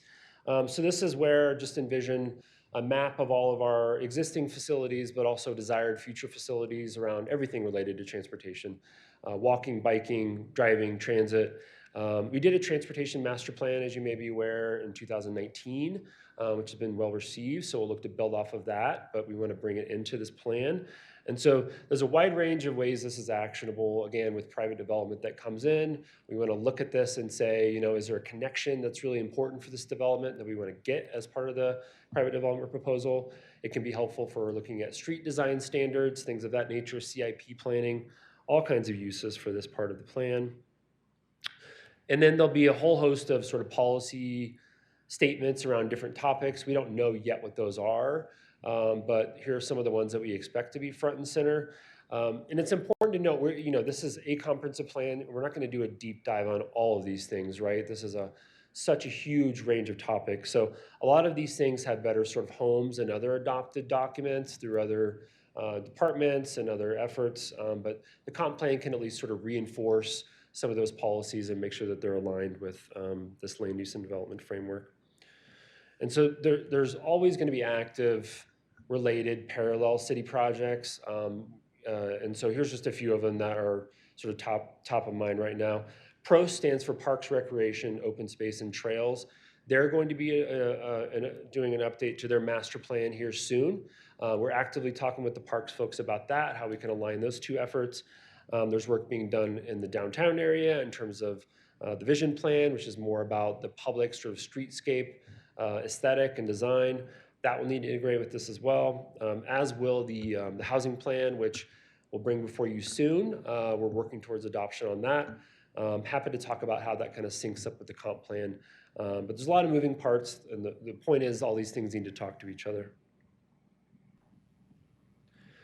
Community engagement will be critical at this. This is, one of the most important components of a successful comp plan update. So we've got 3 engagement windows, as we're calling them, proposed with this project. The first one being around vision and values, which is where we're starting with now.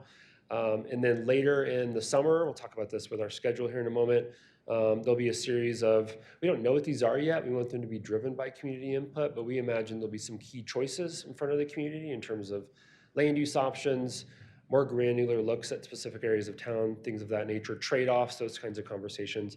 And then the draft plan itself will have an engagement window. Engagement types, happy to talk more about this, but the overall overarching principle of this is to meet people where they're at in terms of giving people flexibility to engage however is most helpful for them. So whether that's open houses, in person, virtual, intercept events, we're gonna try to go to some places where people are already meeting and get in front of them.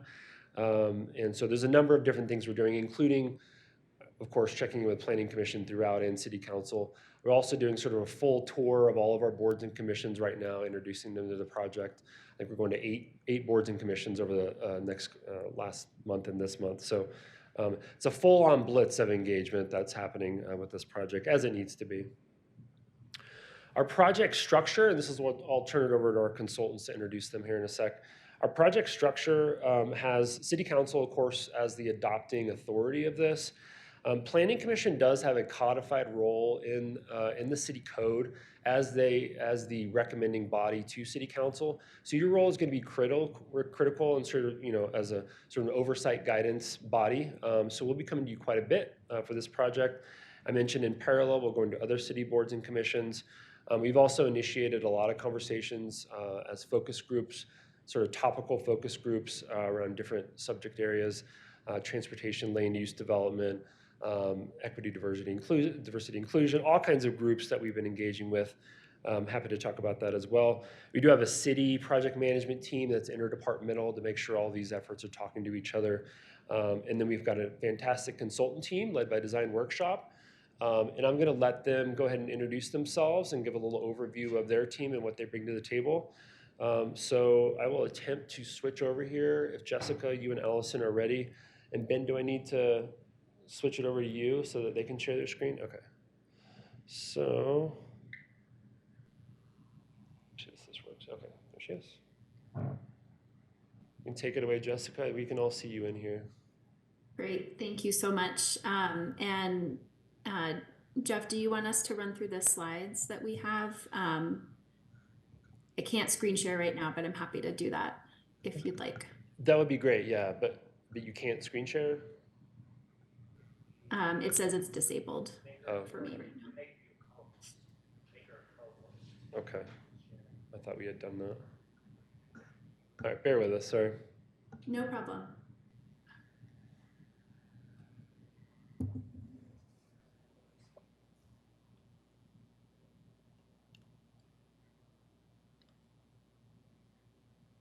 While you're doing that as a backup, I'll try to find your slides you sent to us earlier and I can advance them. Oh, you're becoming a co-host now.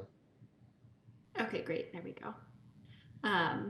Thank you so much. Let me know if you can see my screen now. We can see it, thank you. Okay, great. My name is Jessica Garrow. I'm a principal with Design Workshop, and we are really excited to be with you tonight to talk about the comprehensive plan, introduce you a little bit to our team, some of the experiences that we have, and then we're eager to hear your comments and questions. I am going to turn it over to Allison Cody, who's our project manager, to run through the first few slides. Hello, all. It's great to meet you virtually. I'm Allison. As Jessica said, I'm the project manager for this project. My background is in landscape architecture, urban design, and planning. So I really love comprehensive plans because I get to bring a broad spectrum of skills together.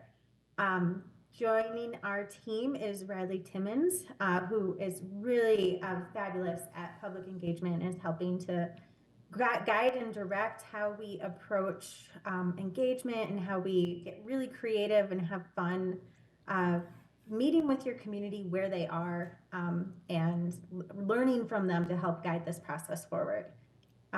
Comprehensive plans are by nature comprehensive, and so therefore we are joined by a really great team of sub-consultants. Connor Merrigan and his team with Spirit Environmental will help on the open space, recreation, as well as really looking at this plan through a lens of sustainability and all the different aspects that ties into your community. I loved the conversation on EV charging earlier. Connor would have loved it too. We have Carly from Fair and Piers, longtime partners. They've worked quite a bit in Louisville. We're involved in some past plans there, and they bring the expertise of transportation. And then finally, rounding out our team is EPS, and Rachel and her team really bring that lens of the economic side of comprehensive planning. So understanding what growth projections look like so that we can get into some scenario planning that looks at potential futures that are based in data and really well informed to the future possibilities that could happen on the 10-year planning horizon. So at Design Workshop, we are guided by our principles of legacy design, which is community, environment, art, and economics. And I think especially in comprehensive plans, these are really core to how we approach the work. At the heart of everything is community. We recognize that this is a plan for all of you. And central to that is the economy and the environment and how that interplays with future land uses, transportation systems, open spaces, and ensuring that we're thinking about realistic projections for the future, as well as supporting the economy so that you have a thriving future in Louisville. And finally, the arts, which I think is just kind of the icing on the cake. It's what makes Louisville special. It's that character, it's that vibe that I think you guys have and can continue to grow through this effort. Next slide. I think I touched on a lot of these. This is where I pass it over to Jessica. She's going to share a little bit more about Design Workshop. Great, thanks, Allison. So a little bit about Design Workshop. Allison and I are based in our Colorado studio, and we have 8 studios across the country, so can pull on lots of expertise as we need, but have a Colorado-based team for this work out of the Aspen and Denver studios. We wanted to talk just a little bit about some of our recent experience, as well as experience from our sub-consultants. So this slide just shows some of the projects that the Design Workshop team has worked on over the last about 5 years in the metro area. So wanted to highlight maybe 4 specific areas. We've done a lot of work in Boulder County, City of Boulder, Town of Erie, and then also with Adams County and Arapahoe County, supporting them on things like economic development, land use codes, open space, and parks and recreation plans. Looking a little bit more broadly, these are 3 specific plans that Allison and I have worked on, supporting Mesa County in their comprehensive plan, the City of Provo in a comprehensive plan that then also turned into a conservation and resilience plan, and with the town of Telluride. So we love comprehensive plans. We are really excited to work with you and the Louisville community on yours. Fair and Peers is a frequent collaborator, as Allison said, and they have a significant amount of experience specifically within Louisville, and you can see some of those projects here on the screen, and they're really pulling from that expertise and experience as they dig into existing conditions and opportunities related to transportation and transit. They also have extensive experience in comprehensive planning throughout Colorado, just 3 examples, and we really enjoy working with them on the comprehensive plan. Spirit Environmental, also based in the Denver area, and have a lot of experience working on sustainability and resiliency. Connor Merrigan is the lead principal from Spirit working with us, and in his prior career, he did work on the City of Louisville's Energy Action Plan, and so also brings a really deep set of understanding for the city. And then finally, EPS is supporting on our economic aspect. They will also be coordinating based off of the findings from the ongoing housing study to make sure that they're not duplicating any effort, but building off of the latest information that the city is pulling together. But they have lots of experience up and down the Front Range working on master plans, comprehensive plans. So that's just a taste of our team. Again, we're really excited to begin to dig in on the various engagement windows, and we're wrapping up some existing conditions work right now that we'll be able to share with you in March. So with that, Jeff, I think we'll turn it back to you, and happy to answer any questions when the time's right.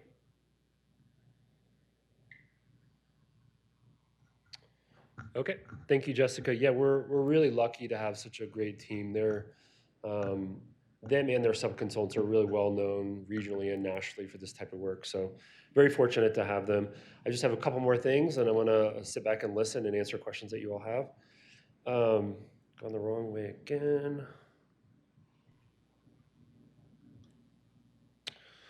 So schedule, this is very high level, abbreviated schedule, but target about an 18-month process. Our target adoption date is mid to late 2025.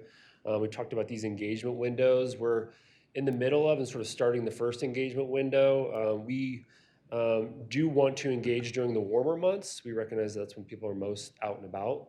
Council kind of agreed with us. So we are planning to go back in late summer for another engagement window. And then, yeah, like I said, planned aspirational adoption mid to late 2025. So that concludes our presentation. Thanks for listening to all that again tonight. It was just about sort of getting a baseline understanding of what a comp plan is, initial questions, introductions, things like that. We are planning to come back to you at your March meeting, actually, and have the consultants facilitate more kind of roll up your sleeves interactive discussion about vision and values as the plan. So we thought it'd be good to do sort of back-to-back tonight, get in the headspace for tonight, and then come back to you in about a month and dive into things a little bit more. So our 2 questions for tonight are basically pretty simple. What does success look like to you for this project at this stage based on your understanding? And then if you want to, however you want to do this, kind of identify the top 3 issues that you think are most important to you as part of this plan. But happy to answer any questions at a different level. What is a comp plan? Why are we doing this? Or if you want to stay in this lane, happy to do that. So that's it. Thank you. Great. Thank you very much. I would kind of jump on the first question here of what does success look like? I think it has to reflect the community desires as an outcome. I think it has to be understandable. All right, so when you page through it once it's released, that people who have participated in it, people who have not participated in it especially, can just kind of, it's an approachable document and understandable, and that it's also actionable for the planning department, that it gives you the tools and the language that the planning department needs to be able to put it to use to reflect those community desires. A few of my thoughts, but if other people have ideas. Carol, make a comment. I think it's a great team. Kudos to the city for selecting the consultant group to do this stuff. I know they have a lot of chops coming in and a lot of history doing this work. I agree with you. I think usable, actionable, salient. I think the good approach that the city takes every 10 years to updating this provides the opportunity to really look at what's next, not what we did. And I think engaging, citizens as well as the boards and commission of the city from that perspective of trying to figure out, what the important things are for what's next, and focusing on that's successful to me. Thoughts? Or if you had any lingering questions of the consultants or staff. I just have a question on timing. So this is essentially a 2-year project, but you also mentioned the housing plan is underway in parallel. So what's the timing of the housing plan and what trumps what, so to speak, in terms of the output? Yeah, they need to talk to each other for sure. The housing plan, we're hoping to get a final draft before you as soon as March, might be April. Council adoption target for us is, I would say, May for that. And so from the housing plan, we can talk about this at length. We'll start with the concise version. The housing plan and the comp plan will both be city council adopted documents. So they'll both have kind of equal weight in that sense. The housing plan will have specific recommendations that will, I think, segue into the comp plan nicely, and we're doing it deliberately in that sense. So for example, the housing plan will likely call for looking at land use changes in certain areas of the community to allow for more residential, just because we underuse commercial areas, for example. That's projecting a bit, but I think, so in those types of land use changes have a home in the comp plan. Like the housing plan won't say change the land use at this location. The comp plan will, though. So there's a thread there, and there's another of other sort of threads. But housing plan first, comp plan after. And I just wanted to add to that, we've had some discussions with city council that they want to look at some action items coming out of the housing plan that we would implement this year and not wait for the comprehensive plan. So there will be some things identified as higher priority that we'll try to work on this year and maybe into next year as we're adopting this. And then there might be some longer vision, more more intense things that we try to accomplish that we also put in the comprehensive plan. Okay, thanks. That's helpful. Thanks again for the great presentation. I'm looking forward to this process. I have one question. The concept of the 3 mile, kind of looking beyond 3 mile beyond the city limits. And I guess my question is, I think in some communities there might be a lot of different things that could be happening in the 3 miles beyond the city limits. I'm not so sure that's the case for us. We're pretty locked. And so I'm just curious if that is a place where we feel like we need to spend some time and effort, or if it could be used somewhere else. So just thoughts on that. And maybe it's, instead of 3 miles, maybe it's a more regional, what are some of the other regional things in our area that are gonna impact the town? And maybe, I'm just curious, as sort of a question, I guess. I hope that's a question. I don't know. I don't know if we haven't discussed that yet, exactly how we're going to tackle that. Rob, Jessica, feel free to chime in with how you've done it in other communities. Yeah, I think there's a very limited area that we'll have to address within that 3-mile plan. I think we should look at the surrounding. There are some things we should maybe consider, but it's probably not going to be as extensive as a city that's considering a lot of future annexations. Okay, okay, thank you. Yeah, I would agree with that, and I think that it's not going to be maybe as broad as some other communities that have more land that they can annex and develop out to, but it will relate to, in all likelihood, our future land use map, frameworks around where transportation improvements should happen, and so we will want to make sure that there is a kind of that through line when we're talking about growth and where that should happen, both within the city of Louisville and within the 3-mile planning area, knowing it's probably not fully 3 miles. It's probably closer in. Thanks. Additional thoughts on the first question? So the second question of, what was it, boil it down to 3 issues, essentially? Yeah. What does success look like to you, and your top 3 issues that jumped out at you? And you can do whatever you want with that. It can be housing affordability, or you can go more granular than that. I think we're open to however you want to take this. Yeah. I have more than 3 sentences. Fire away. But I'd open it to anybody who wanted to, if anybody wants to jump on that initially, or. And for the people who are participating by Zoom, we will be asking you to join in a little bit here. Or phone, yep, go ahead. So on the top 3 items, I think agreement around growth, that's pretty bold to think we could come up with that, but that's one of the things. Agreement around future land use, if any modifications are called for, and areas for focus and investment.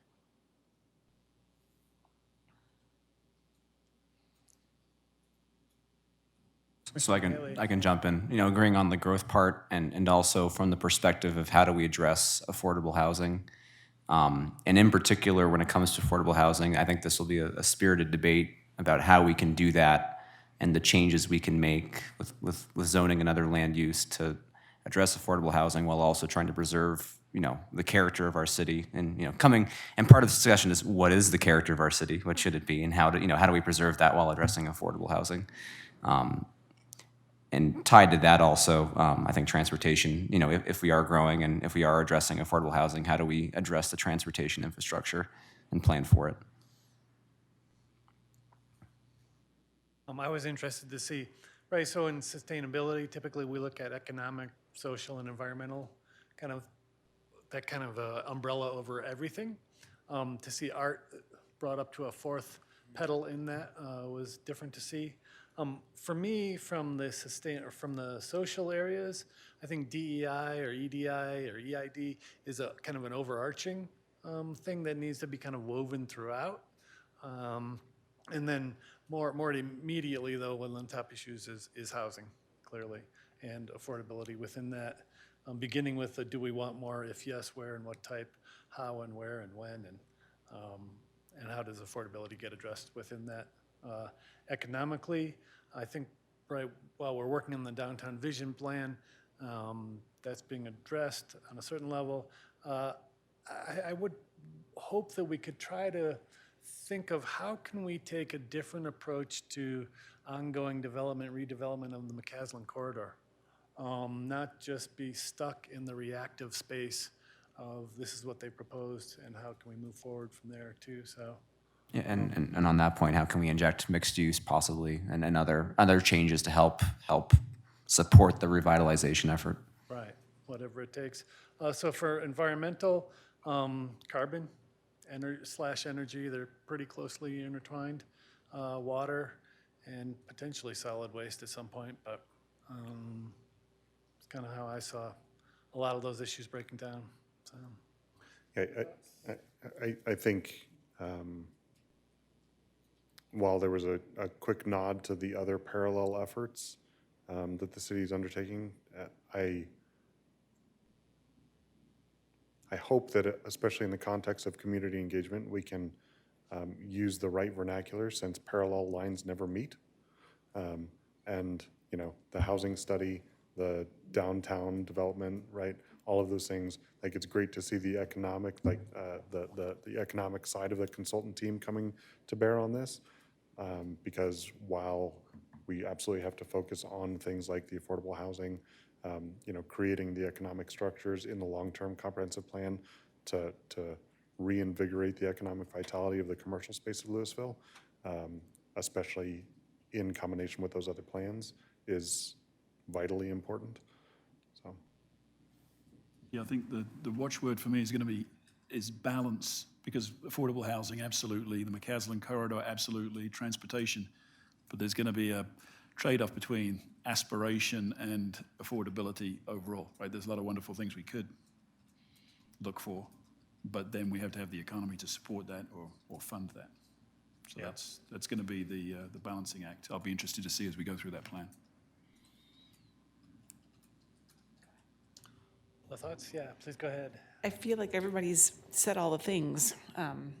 You know, I think affordability and economic development and all these things, balancing that is going to be really important.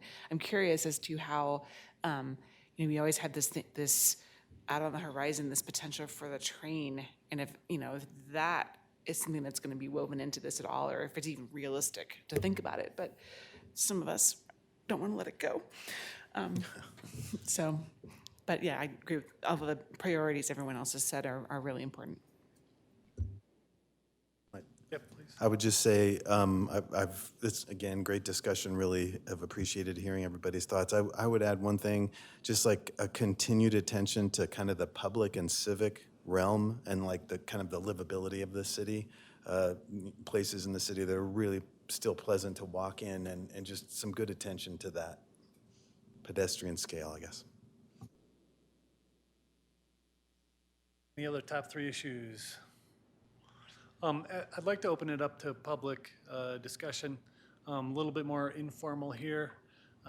If you're on Zoom, I see a couple of raised hands and the phone call raised hands. Why don't we begin? I believe it's Ms. Krantz. We get to welcome back to the discussion. Thank you. If you can do tomorrow. Hi, thanks. Yeah. Can you hear me? Yep. Great. This is Tamar Krantz. I live in Louisville. To the new commissioners, welcome, and thanks for donating your time to the community. And staff, Jeff, thank you for finding design consultants. I listened to their presentation to council as well, and I feel really impressed. And planning commissioners, I love your discussion so far, but I'm going to use my time to just add two new quick thoughts. The first one is about your role, and the second is about the questions that were just posed to you in the packet. I wanted to add something additional. Regarding your role, I'm wondering if you would consider an advisory committee to work on the high-level perspective on the comp plan and on community engagement.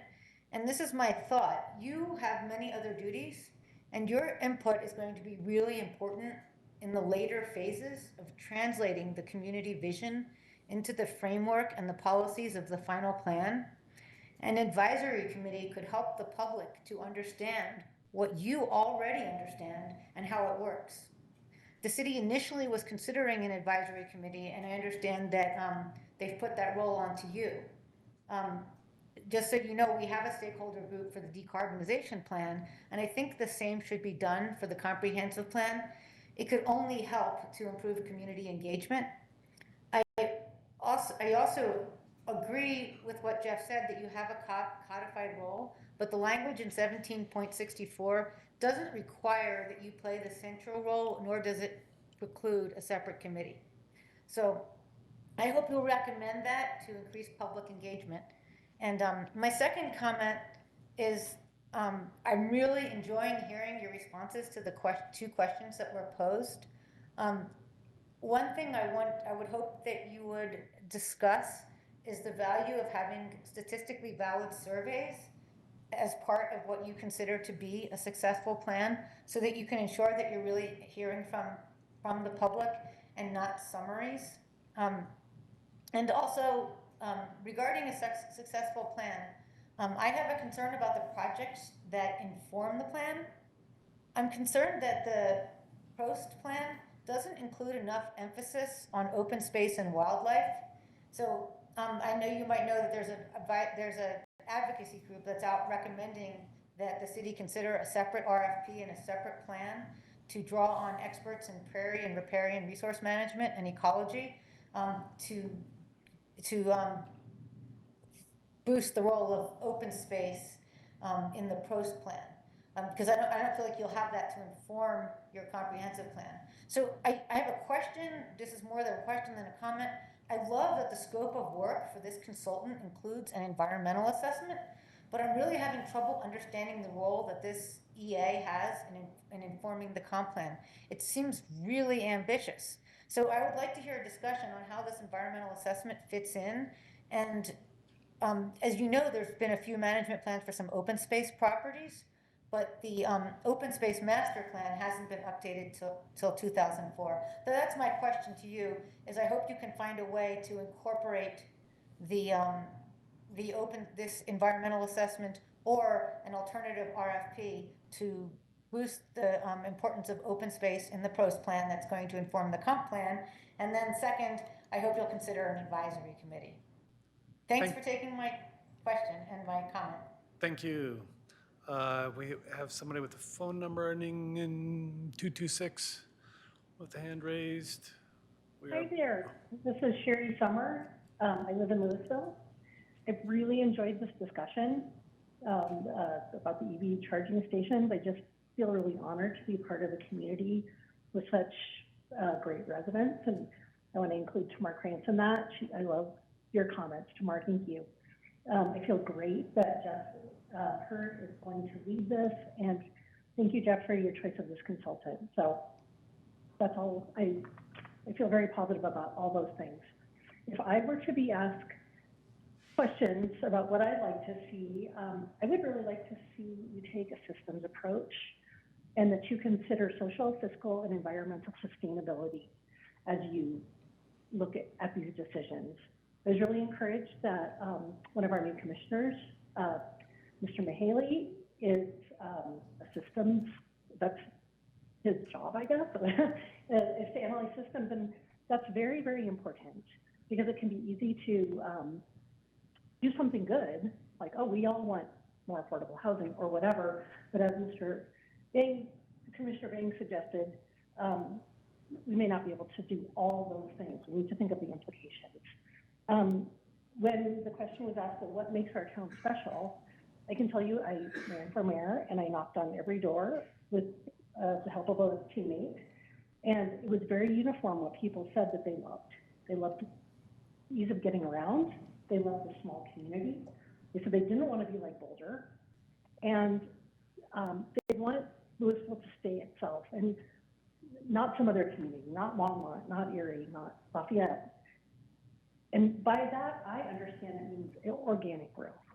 And the comprehensive plan can really turbocharge growth. And I'm not against growth, but I do think it's important to keep an eye on the big picture. And that's the mission, vision, and values that's on the wall in your chambers. And that I think is very close to what the people really want.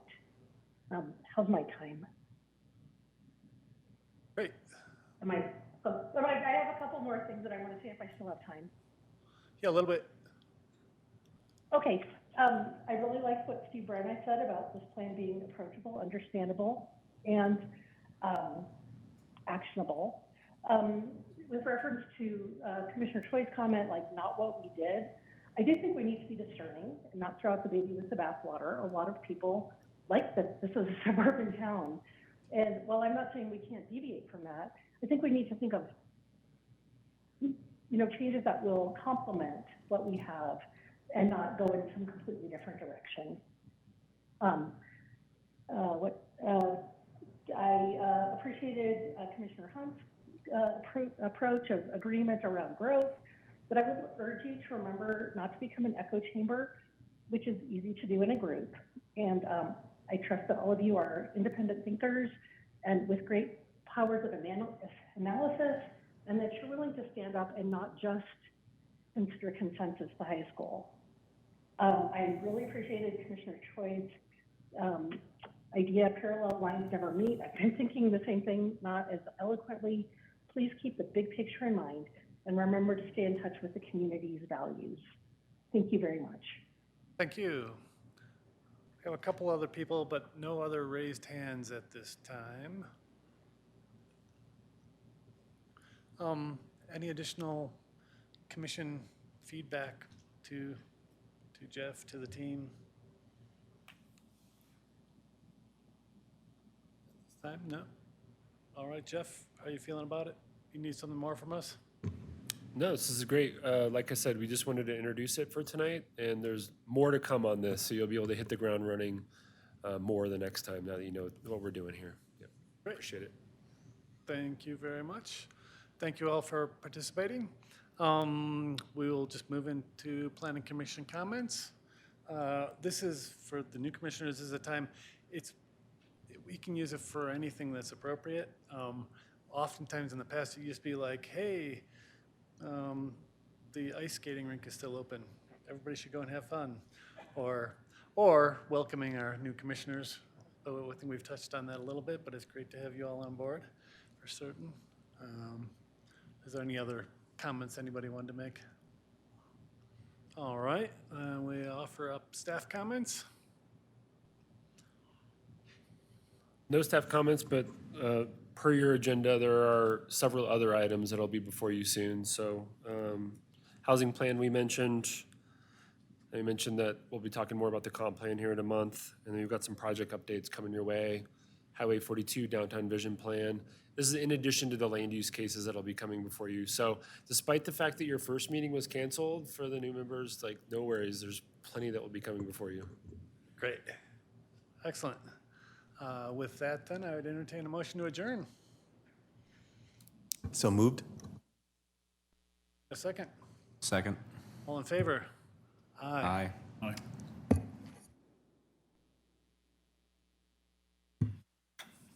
Recording stopped.